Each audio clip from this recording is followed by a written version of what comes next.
Antenna and wave propagation की unit 5 में sky wave propagation आज हम लोग समझेंगे, जिसमें हम लोग आयोनोस्फीयर स्ट्रक्चर की डिटेल्स देखेंगे और उसके बाद स्काई वेव्स को आयोनोस्फीयर कैसे रिफ्रैक्ट और रिफ्लेक्ट करता है वो देखेंगे। तो आइए शुरू करते हैं। ये जो मोड है वेव प्रोपेगेशन का, स्काई वेव प्रोपेगेशन, ये बेसिकली हाई फ्रीक्वेंसीज के लिए एप्लीकेबल है।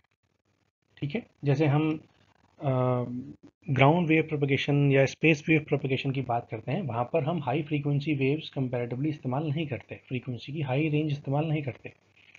लेकिन स्काई वेव प्रोपेगेशन में हम लोग लो फ्रीक्वेंसी इस्तेमाल नहीं कर सकते, हमें हाई फ्रीक्वेंसी रेंज ही इस्तेमाल करनी पड़ेंगी। इसका एप्लीकेशन है जैसे कि ब्रॉडकास्ट सर्विसेज हो गई या सैटेलाइट सर्विसेज हो गई, ये सारी सर्विसेज हम हाई फ्रीक्वेंसी रेंज में इस्तेमाल करते हैं। ये जो प्रोपेगेशन है, इसमें स्काई वेव्स को हम लोग आयोनोस्फेरिक वेव्स भी कहते हैं और ये एक रिफ्रैक्शन मैकेनिज्म के अंतर्गत आती है आयोनोस्फीयर के अंदर। अब रिफ्रैक्शन मैकेनिज्म क्या होता है?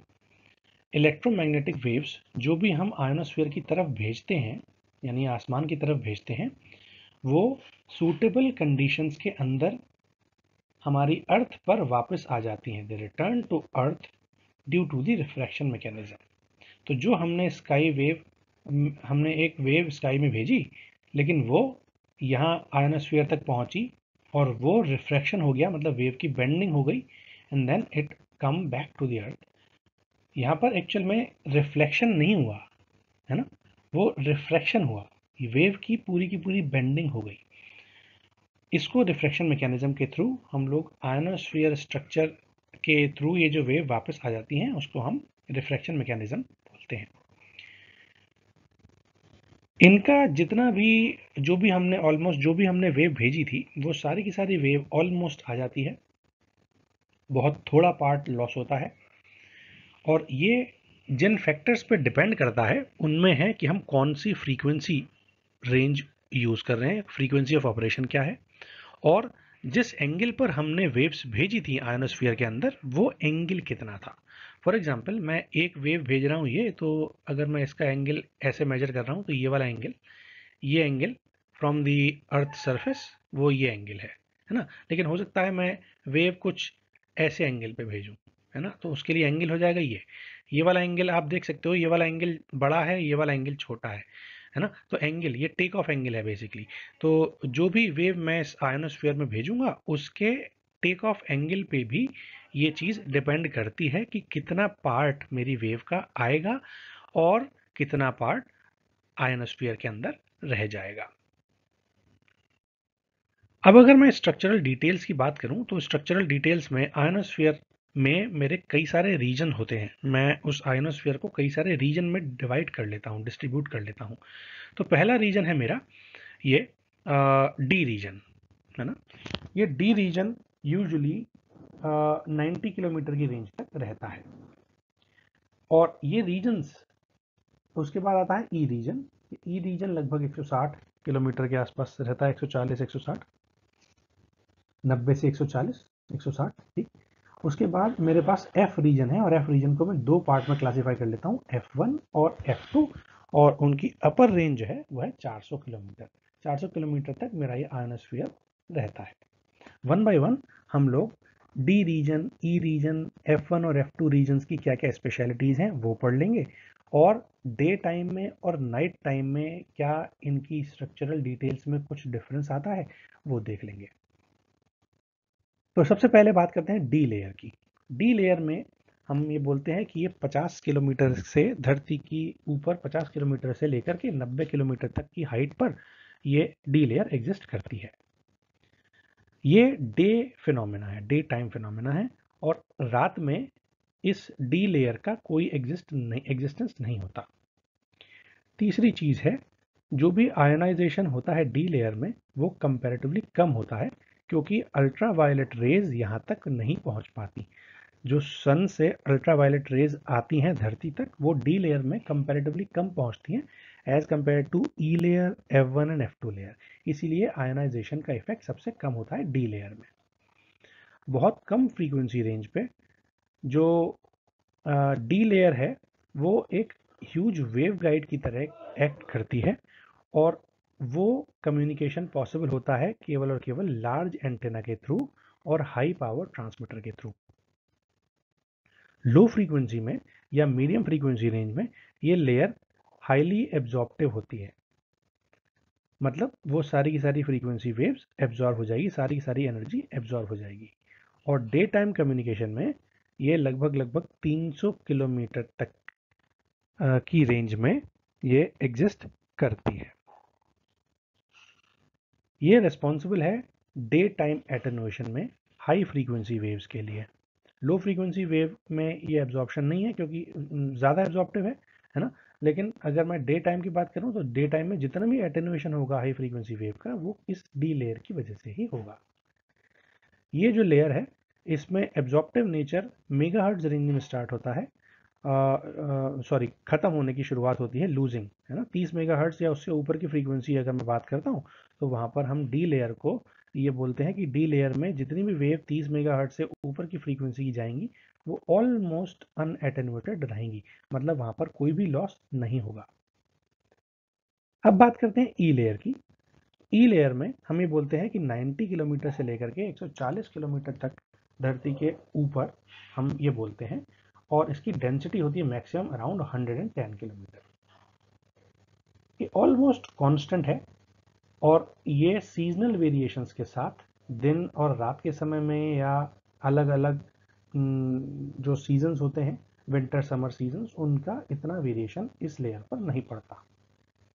ये closely governed by the amount of ultraviolet light from the सन।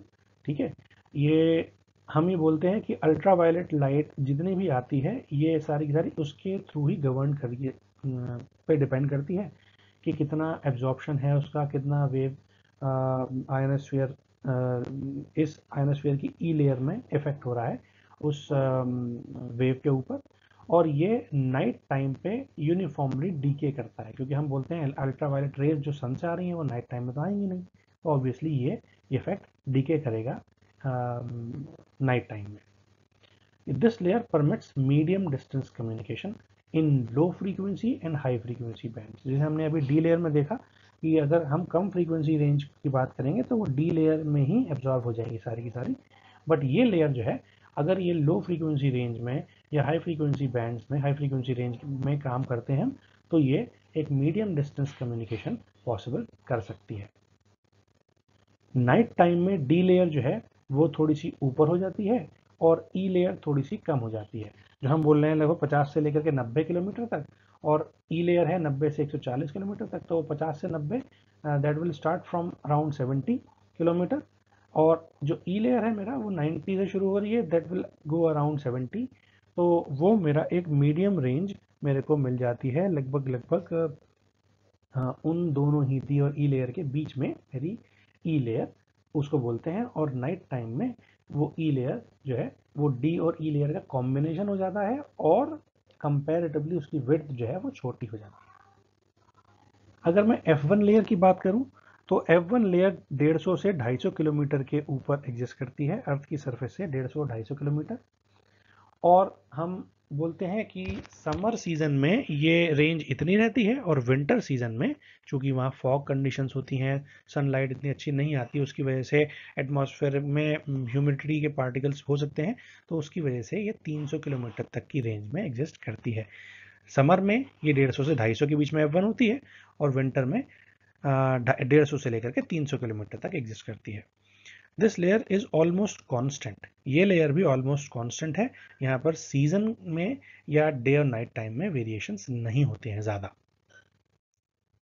अगर मैं बात करूं F2 लेयर की तो F2 लेयर हमारी 250 किलोमीटर से लेकर के 400 किलोमीटर तक होती है नाइट में, और F1 layer slightly rises and F2 slightly lowers. Night time में क्या होता है कि ये दोनों F1 लेयर और F2 लेयर जैसे जैसे डी और ई लेयर हो रही थी, वैसी सेम नाइट टाइम में F1 लेयर थोड़ी सी ऊपर हो जाती है और F2 लेयर थोड़ी सी नीचे हो जाती है, और उसको भी F2 लेयर ही बोलते हैं। ये F2 लेयर जो है ये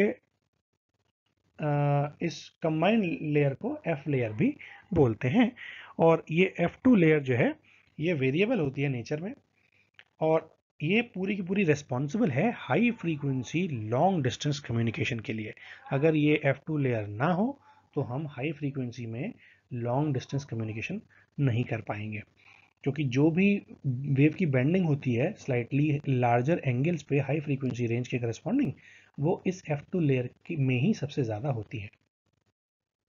अब बात करते हैं refraction and reflection of sky waves. ठीक है, तो आयनोस्फीयर में कैसे बेसिकली वेव मेरी बेंड होती है। आप ध्यान से देखो, मैं ये बोलता हूँ कि आपने स्नेल्स लॉ पढ़ा होगा। स्नेल्स लॉ क्या कहता है?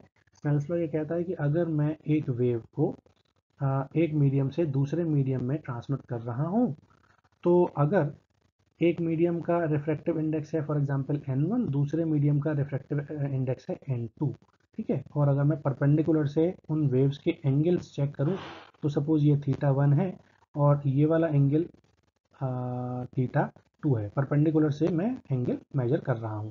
ठीक है, तो ये क्या होता है, n1 sin θ1 equals to n2 sin θ2, n1 sin θ1 equals to n2 sin θ2, ये स्नेल्स लॉ है। ठीक है, और अगर मैं ये देखता हूं कि अगर मेरा मीडियम 1 और मीडियम 2 है ना, n1 और n2 में अगर n1 ज़्यादा है, n2 कम है, तो ये कंडीशन एग्जिस्ट करेगी।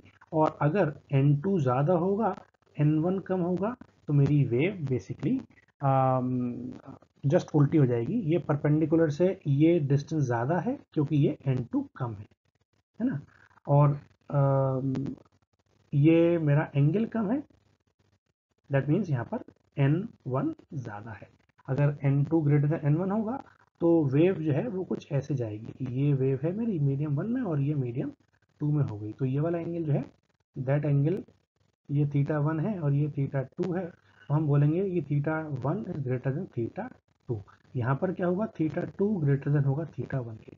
बेसिकली है क्या, जब मैं कोई भी वेव को एक मीडियम से दूसरे मीडियम में ट्रांसमिट करता हूँ, तो मैं ये बोलता हूँ कि अगर मेरी वेव है ना डेंसर मीडियम से रेयरर मीडियम में जाती है ना, डेंसर मीडियम से रेयरर मीडियम में जाती है, तो जो वेव है मेरी वो बेसिकली क्या होगी, वो दूर हो जाएगी, परपेंडिकुलर से दूर हो जाएगी। ये जो मेरी नॉर्मल सरफेस के इस वाली सरफेस के नॉर्मल है, इस सरफेस के नॉर्मल से दूर हो जाएगी वेव मेरी, अगर डेंसर से रेयरर में जाती है।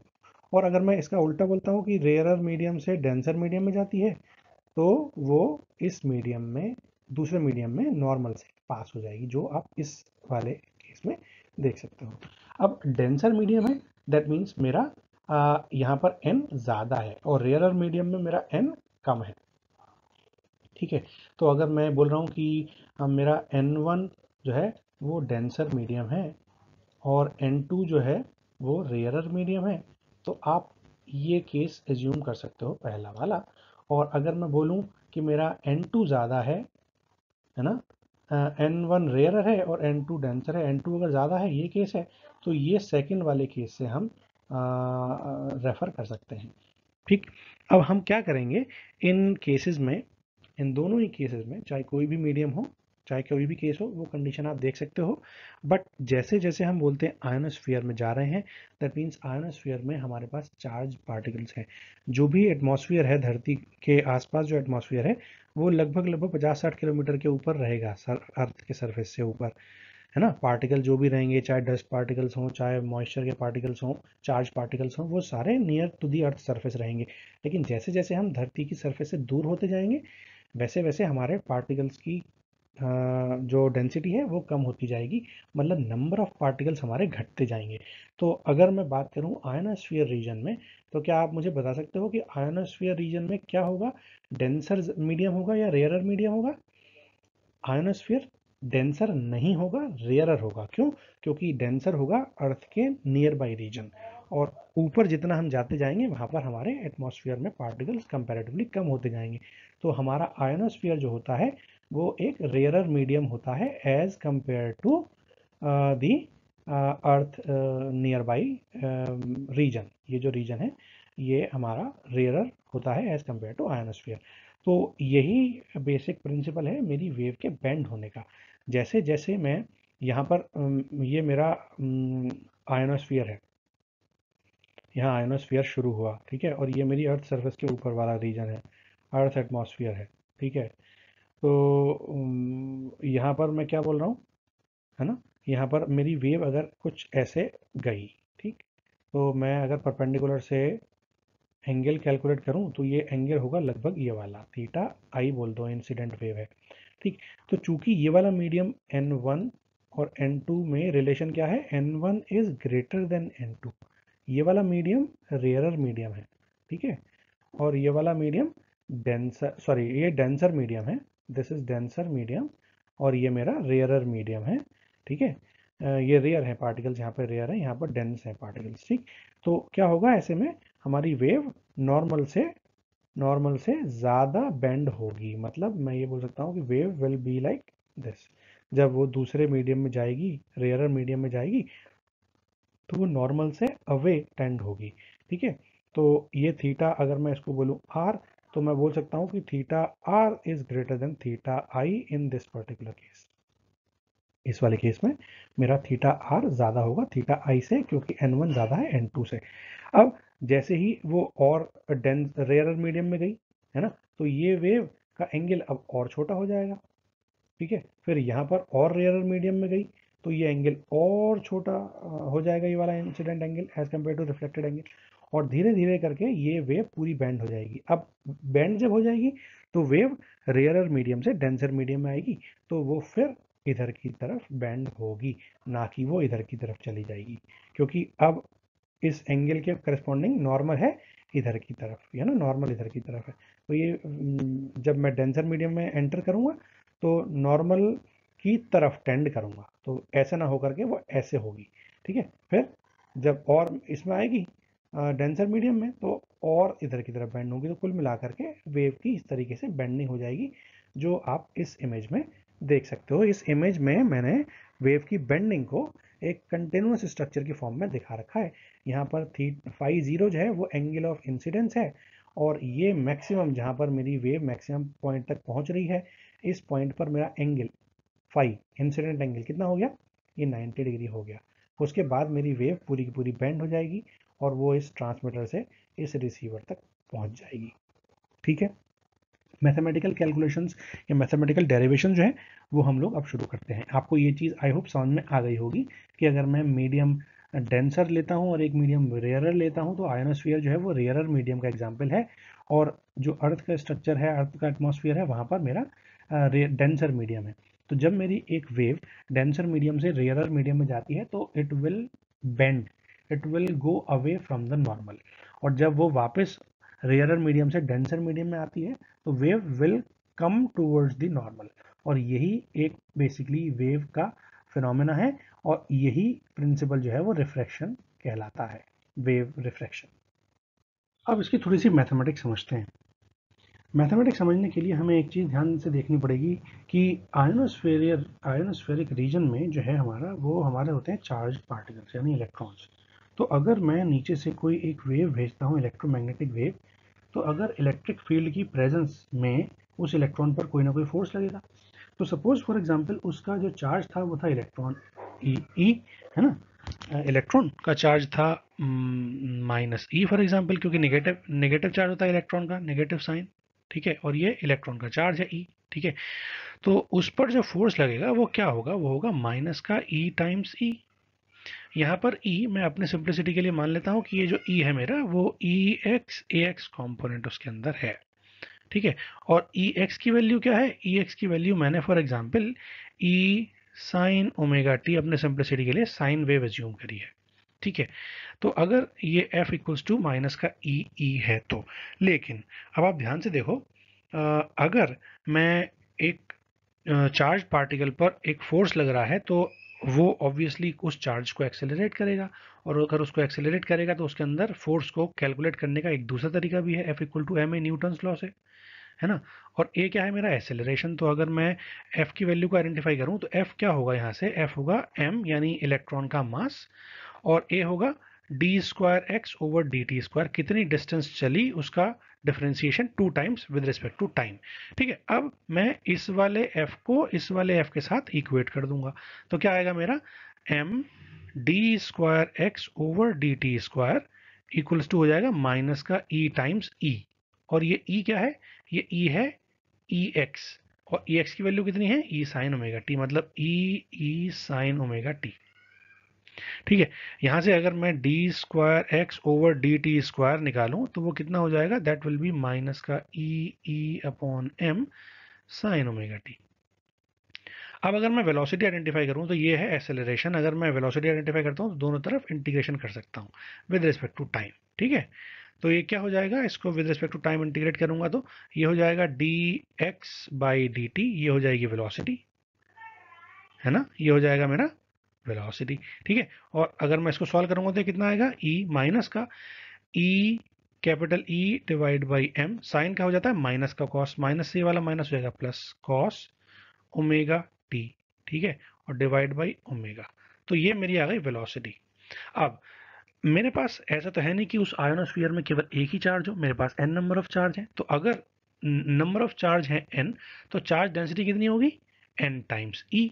ठीक है, और मैं करंट डेंसिटी, क्योंकि अगर एक मेरे पास चार्ज होता है तो उस एक चार्ज की वजह से मैं क्या आइडेंटिफाई कर सकता हूँ, मैं आइडेंटिफाई कर सकता हूँ करंट। तो अगर मेरे पास एन नंबर ऑफ चार्ज है पर यूनिट वॉल्यूम, तो मैं ये बोल सकता हूँ कि वो करंट डेंसिटी को मुझे बताएगा। तो करंट डेंसिटी निकालने के लिए हम उस जे को कैलकुलेट कर सकते हैं, और जे कितना होगा, माइनस का रो वी टाइम्स वी। यहाँ पर रो वी क्या है, यह चार्ज डेंसिटी, ये हम ऑलरेडी जानते हैं चार्ज डेंसिटी। ठीक है, और ये जो मेरा v है ये क्या है, ये v है मेरा वेलोसिटी, वेलोसिटी मैंने अभी आइडेंटिफाई कर ली। और चार्ज डेंसिटी कितनी होगी, चार्ज डेंसिटी होगी n टाइम्स e। ठीक है, तो अगर मैं j की वैल्यू आइडेंटिफाई करूं, ये हो जाएगा माइनस का n टाइम्स e, और वेलोसिटी कितनी है, ये वेलोसिटी है ना, e times capital E divide by omega m cos omega T. ठीक है, और अगर मैं J equal to sigma E एक रिलेशन जानता हूं, और इस इक्वेशन में ये J वेक्टर है, वेक्टर हटा दो क्योंकि वेक्टर का हम इस्तेमाल नहीं कर रहे हैं, यहाँ पे हम सिर्फ केवल ई एक्स कॉम्पोनेंट स्केलर ले रहे हैं ना, तो यहाँ पर वेक्टर लिखने की जरूरत नहीं है। तो अगर मैं इस इक्वेशन को इस इक्वेशन के साथ कंपेयर करूं तो यहाँ से मैं सिग्मा की वैल्यू आइडेंटिफाई कर सकता हूँ, सिग्मा आएगा माइनस का N E square divide by omega M. यहाँ पर कैपिटल एन है number of electrons per metre cube per unit volume, E है मेरा इलेक्ट्रॉन का चार्ज, ओमेगा है ऑपरेटिंग फ्रीक्वेंसी इन रेडियंस, और एम है मेरा मास ऑफ इलेक्ट्रॉन।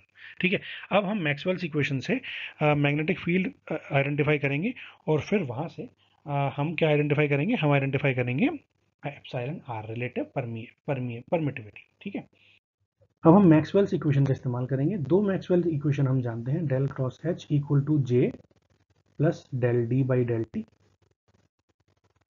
है ना, और इसको अगर मैं ई की फॉर्म में लिखूं तो इसको लिख सकते हैं sigma E plus epsilon times del E by del T. दूसरी मैक्सवेल इक्वेशन है डेल क्रॉस एच वाली। ठीक है, और डेल क्रॉस एच वाली क्या होती है, माइनस का del B by del T, मतलब माइनस का mu times del H by del T, sorry del cross E होता है, ये डेल क्रॉस एच नहीं, डेल क्रॉस ई होता है। ठीक है, अब मुझे क्या आइडेंटिफाई करना है, मुझे ये आइडेंटिफाई करना है कि मैं इसको थोड़ा कैसे सॉल्व कर सकता हूँ। सॉल्व करने के लिए मैंने अभी एज्यूम करा था कि मेरा ई के अंदर केवल एक्स कॉम्पोनेंट है।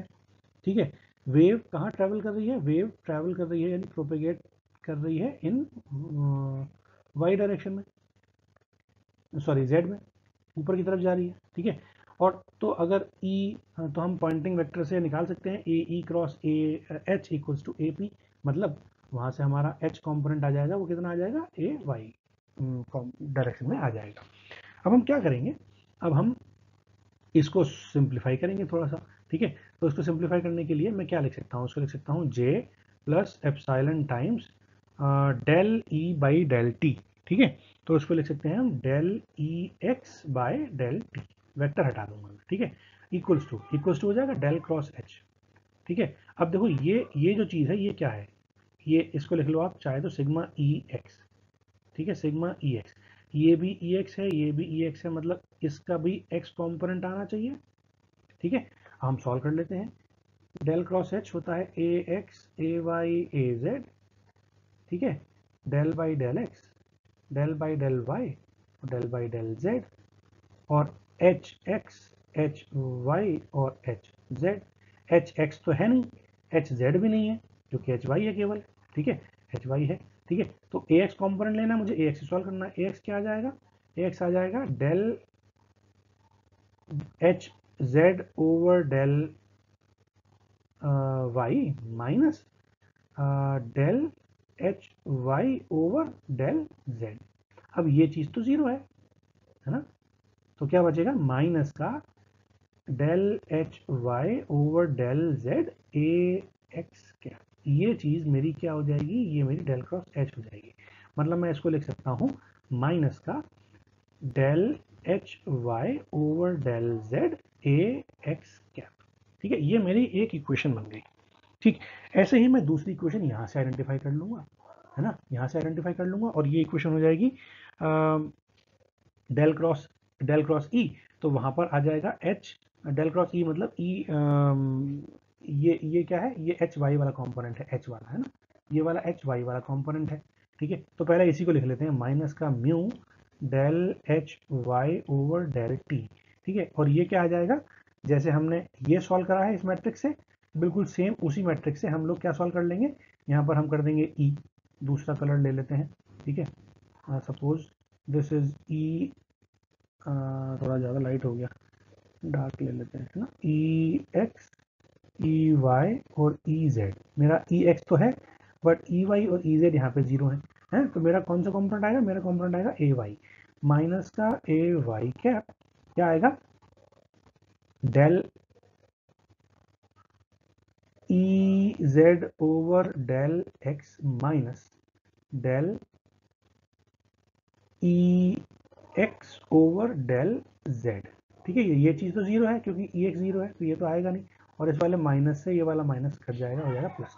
मतलब मैं लिख सकता हूँ यहाँ पे प्लस का ए वाई कैप, ठीक है, और ये हो जाएगा del E X by del Z.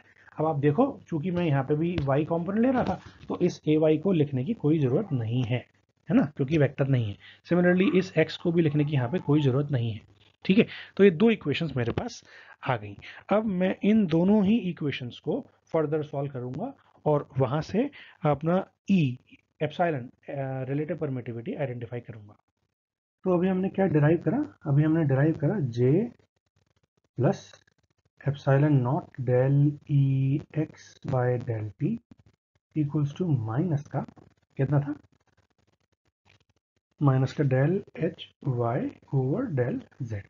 अभी हम जे थोड़ी देर पहले ही आइडेंटिफाई कर चुके हैं, और उसकी वैल्यू आती है माइनस का N E square over omega M into E cos omega T, ये हम ऑलरेडी देख चुके हैं, plus epsilon not del E X by del T, मतलब डेल ओवर डेल टी किसका, ई एक्स का, ई एक्स कितना था, ई साइन ओमेगा टी, और आर एच एस में ऐसे ही लिखा रहना था, माइनस का del H Y over del Z.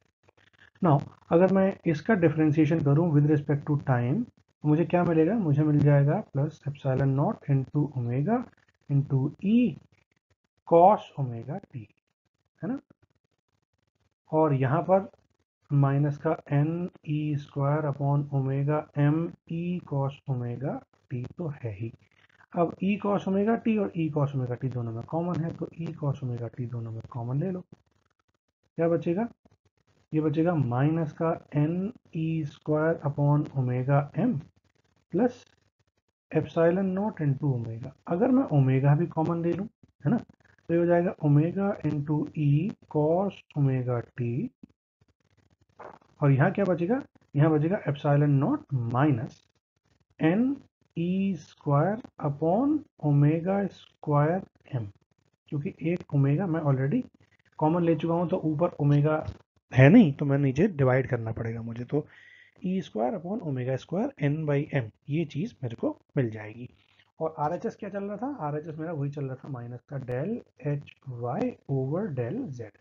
यहाँ तक क्लियर है।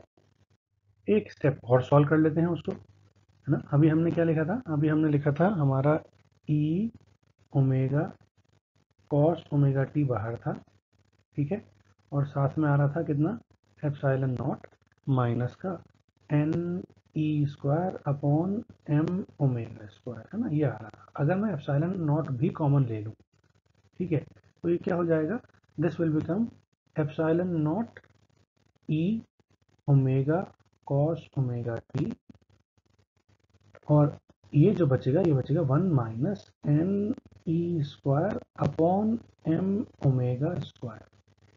तो ये जो चीज़ है, ये टर्म मेरी बोली जाती है epsilon R. Epsilon R equal to कितना हो गया, 1 minus N E square upon omega M square, ठीक है, ये मेरा है एप्सिलॉन आर। और अगर मैं इस एप्सिलॉन आर का अंडर रूट ले लूँ तो ये मेरा क्या बन जाएगा, एन बन जाएगा। Under root of epsilon R मतलब refractive index of the medium, ठीक है, तो ये मैं आराम से निकाल सकता हूँ। दूसरी आरएचएस साइड में हमारा आ रहा था माइनस का del H Y over del Z, और उसकी वैल्यू क्या हो जाएगी, उसकी वैल्यू हो जाएगी ये। तो आप सीधे सीधे इसको कंपेयर कर सकते हो कि epsilon not times epsilon R times E equals to del H Y over del Z. तो ये जो चीज़ बनेगी, सॉरी ये जो चीज़ बनेगी, ये आपका क्या बनेगा, ये आपका एप्सिलॉन आर बन जाएगा। अब मैं क्या करूँगा, अब मैं यहाँ पर एन, तो मेरा चार्ज डेंसिटी है, इसकी वैल्यू मुझे पता नहीं है, ई की वैल्यू मुझे पता है। ई की वैल्यू कितनी होती है, 1.6 इंटू 10 पावर माइनस 19 कूलॉम, ठीक है, ये मैं वैल्यू लगा दूंगा यहाँ पे। इलेक्ट्रॉन का मास कितना होता है, इलेक्ट्रॉन का मास होता है 9 इंटू 10 पावर माइनस 31 kg, ठीक है, और एफ जो है वो मैं हर्ट्ज में लगाऊंगा, एफ मेरी फ्रीक्वेंसी हो जाएगी, है ना, तो ये फ्रीक्वेंसी है, तो यहाँ से ओमेगा मैं लगा सकता हूँ 2πf। ये सारी वैल्यूज़ अगर मैं ये सारी वैल्यूज़ अगर मैं इस एक्सप्रेशन में रख दूंगा और उसको सॉल्व करूंगा, तो मेरा जो एक्सप्रेशन आएगा वो आएगा 1 माइनस, ये तो 1 है ही, साथ में n times 81 divide by F square, ठीक है, और इसको चाहे तो ऐसे ना लिख करके ऐसे लिख लेते हैं, 1 minus 81 n divide by F square, ठीक है, और ये मेरा क्या आया, ये आया मेरा एप्सिलॉन आर की वैल्यू। और अगर मुझे n निकालना है, n will be under root of epsilon R, मतलब this will become 1 minus 81 n divide by F square और उसकी पावर 1/2। तो ये मेरा एक्सप्रेशन हो गया रिफ्रैक्टिव इंडेक्स का उस आयोनोस्फीयर मीडियम के लिए, ठीक है। अब हम क्या करेंगे, इसके ऊपर बेस्ड कई सारे केसेस हैं कि अगर ये कंडीशन होगी तो क्या होगा, दूसरी कंडीशन होगी तो क्या होगा, वेलोसिटी कम है ज़्यादा है, रिफ्रैक्टिव इंडेक्स कम है ज़्यादा है, उसके कई सारे केसेस हैं। हाँ, इसको बताने से पहले मैं एक चीज़ और बता दूं कि जो मेरी वेलोसिटी ऑफ प्रोपगेशन था ना, वीपी फेज वेलोसिटी जिसको बोलते हैं, वो था मेरा c by under root of कितना, mu R epsilon R. Mu R की वैल्यू अगर 1 कर दूं मैं, ठीक है, रिलेटिव परमिटिविटी अगर मैं परमिएबिलिटी अगर मैं 1 कर दूं, तो ऐसे केस में ये हो जाएगा c upon under root epsilon R, मतलब c बाई एन। ये मैंने आपको स्टार्टिंग में जब ये डेरिवेशन शुरू हो रहा था, तो ये चीज़ और ये चीज़, ये आपको दोनों चीज़ें मैंने बताई थी, ये और ये दोनों ही चीज़ें मैंने आपको बता दी थी। और जो दूसरी चीज़ होती है ग्रुप वेलोसिटी, उसको दूसरे कलर से लिख लेते हैं क्योंकि यहाँ पर पेज भर गया। ग्रुप वेलोसिटी जो है वो vg होती है, और उसकी वैल्यू क्या होती है, जैसे ये c से डिवाइड हो रहा है n, वो c से मल्टीप्लाई हो जाता है, that means c times 1 minus 81 n divide by F square और उसका अंडर रूट, ये मेरी फेज वेलोसिटी होती है। और ये ग्रुप वेलोसिटी और फेज वेलोसिटी के बीच एक बहुत इंपॉर्टेंट रिलेशन है, वो ये कि अगर मैं ग्रुप वेलोसिटी vg और फेज वेलोसिटी vp की मल्टीप्लाई कर दूं, तो अल्टीमेटली मुझे क्या मिलता है, ये वाली टर्म, ये जो चीज़ है, ये जो चीज़ है, ये यहाँ मल्टीप्लाई में है, यहाँ यहाँ n डिवाइड में है, तो ऑटोमेटिकली ये दोनों चीज़ें क्या हो जाएंगी, कैंसिल आउट हो जाएगी। क्या बचेगा, केवल और केवल vg equals to vp equals to c square बचेगा। ये एक इम्पॉर्टेंट आइडेंटिटी की तरह इस्तेमाल कर सकते हैं हम, और ये इलेक्ट्रोमैग्नेटिक फील्ड थ्योरी में इस्तेमाल होती भी है। तो अब ये सारी चीज़ें हमने पढ़ ली। अब हम इसके एक एक करके केसेस देख लेते हैं कि कौन कौन से केस अगर होंगे तो क्या होगा। केस नंबर 1, अगर मैं n is greater then 1 condition देखूं, दैट मीन्स अगर n की वैल्यू 1 है, ये कंडीशन क्या बोलती है? ये कंडीशन बोलती है कि 81n divide by F square negative होगा। ठीक है, क्योंकि अभी मैंने n की वैल्यू क्या लिखी थी? अभी मैंने n की वैल्यू लिखी थी, मैं दोबारा लिख लेता हूँ यहाँ पे। n की वैल्यू लिखी थी 1 minus 81n divide by F square का अंडर रूट, है ना। अब अगर ये वाली वैल्यू 1 से ज़्यादा है, दैट मीन्स ये वाली वैल्यू क्या होगी? ये वाली वैल्यू आपकी नेगेटिव होनी चाहिए। ठीक है, ये वाली वैल्यू नेगेटिव होगी तभी तो ये 1 प्लस होगा, 1 प्लस होगा तभी ये 1 से ज़्यादा होगा। और ये पॉसिबल ही नहीं है, क्योंकि n है मेरा number of electrons, electron density, वो नेगेटिव हो नहीं सकती, या तो जीरो हो सकती है या फिर पॉजिटिव होगी, है ना। f फ्रीक्वेंसी है, ये भी पॉजिटिव ही होगी। तो किसी भी कीमत पे मेरा ये जो फैक्टर है, ये वाला 81 divide by 81n divide by F square, ये नेगेटिव नहीं हो सकता। नेगेटिव नहीं हो सकता मतलब ये n ग्रेटर देन 1 वाली कंडीशन कभी भी पॉसिबल नहीं हो सकती। This in view of nature of involve parameter, this condition does not exist. ठीक है, तो ये कंडीशन कभी भी नहीं हो सकती, मतलब मेरा किसी भी मीडियम का रिफ्लेक्टिव इंडेक्स 1 से ज़्यादा नहीं हो सकता उस कंडीशन में। दूसरी कंडीशन है अगर n लेस देन 1 है। n लेस देन 1 मतलब ये वाली वैल्यू और छोटी हो जाए, है ना। 81n divide by F square, ये छोटी हो सकती है क्योंकि ये एक से छोटा हो सकता है, कोई बात नहीं। और अगर एक से छोटा होगा, दैट मीन्स हम क्या बोलेंगे कि मेरी फेज वेलोसिटी जो है वो वेलोसिटी ऑफ लाइट से ज़्यादा है। मैंने क्या बोला था अभी? मैंने अभी एक एक्सप्रेशन लिखा था कि जो मेरा फेज वेलोसिटी था वो था c डिवाइड बाई n। तो अगर n की वैल्यू 1 से कम होगी तो ऑटोमेटिकली मेरा vp जो है वो क्या होगा? c से ज़्यादा होगा। ठीक है, तो ये केस हो सकता है, vp मेरा c से ज़्यादा हो सकता है। कंडीशन है, क्यों ऐसा हो सकता है वो हम देखेंगे, but this can be made true, है ना, बिकॉज ये कंडीशन हमेशा रहेगी और उस केस में फेज वेलोसिटी हमेशा ग्रेटर देन होगी वेलोसिटी ऑफ लाइट के। तीसरी कंडीशन होती है जब n इक्वल टू 1 है। n इक्वल टू 1 मतलब ये चीज़ 81n divide by F square zero है। 81n divide by F square अगर जीरो है, इसका मतलब क्या हुआ? इसका मतलब हमारा जो फेज वेलोसिटी है, देखो इस केस में मेरा V P equals to C divide by N, और अगर n की वैल्यू है 1, है ना, तो n की वैल्यू है 1 मतलब वी पी इक्वल्स टू सी हो जाएगा।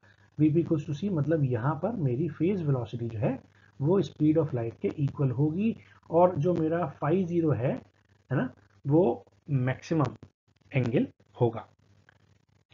n इक्वल टू जीरो अगली कंडीशन आती है। अगर n इक्वल टू जीरो है, दैट मीन्स जब ये एग्जैक्टली इक्वल टू 1 हो, ये 81n divide by F square equal to 1 हो, इसका मतलब 81n is equals to F square हो। अगर 81n equals to F square है, इसका मतलब क्या है कि ये f उस पॉइंट पर क्रिटिकल फ्रीक्वेंसी के बराबर होगा, एफ सी यानी क्रिटिकल फ्रीक्वेंसी के बराबर होगा। और इस केस में इंडक्टिव करंट आई एल जो है वो कैपेसिटर करंट आई सी के इक्वल होगी, और ऐसे केस में हम क्या बोलेंगे? V P equals to infinity, और मेरा जो एंगल ऑफ इंसिडेंस है वो कितना हो जाएगा? 0 हो जाएगा। ठीक है, मतलब almost perpendicular to the plane, है ना।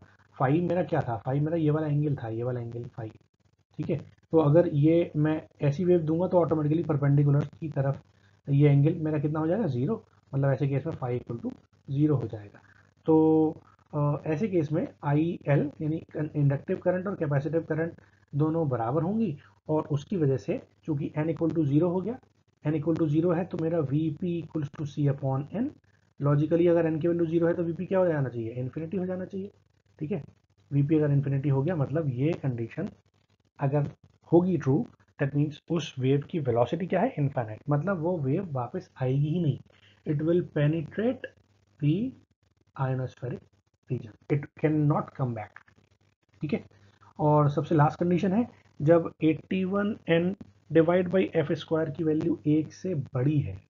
ठीक है, अगर ये 1 से बड़ा हो जाएगा, है ना, तो 1 minus of something which is greater then 1, that means वो नेगेटिव आएगी। नेगेटिव का अंडर रूट करूंगा तो वो कॉम्प्लेक्स क्वांटिटी आएगी, मतलब ये एक इमेजिनरी क्वांटिटी होगी n, है ना, n एक इमेजिनरी क्वांटिटी होगी।